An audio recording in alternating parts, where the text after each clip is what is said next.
বলে, ইয়া রব, পাহাড়ের এত শক্তি, আপনার সৃষ্টির মধ্যে পাহাড়ের চেয়ে শক্তিশালী কিছু আছে? আল্লাহ বললেন আছে। সেটা কি? আল্লাহ বললেন সেটা লোহা, কারণ লোহা দিয়ে পাহাড় কাটা যায়, ঠিক কিনা? লোহার কথা শুনে ফেরেশতারা অবাক। ফেরেশতারা প্রশ্ন, তাহলে আপনার সৃষ্টির মধ্যে লোহার চেয়ে শক্তিশালী কিছু আছে? আল্লাহ বললেন আছে। কি সেটা? আন্নার, আগুন। কারণ আগুন লোহাকে কি করে? গলিয়ে ফেলে। ফেরেশতারা শুধু অবাকই হচ্ছে। ফেরেশতারা বলে, আগুনের চেয়ে শক্তিশালী কিছু আছে? আল্লাহ বলে আছে, আলমা, পানি। কারণ আগুনে দাউ দাউ করে জ্বলে ওঠা আগুনের মধ্যে পানি দিলে আগুন অস্তিত্ব হারায়। ফেরেশতারা শুধু অবাকই হচ্ছে। তারা বলে, তাহলে পানির চেয়ে শক্তিশালী কিছু আছে? আল্লাহ বলেন আছে, রিহ, বাতাস।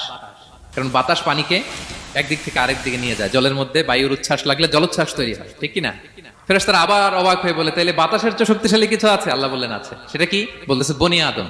ওই মানুষ শক্তিশালী যে গোপনে দান করে, এত গোপনে যে ডান হাত কি দান করলো, বা হাত সেটা টের পায় না। পড়েন সুবহানাল্লাহ।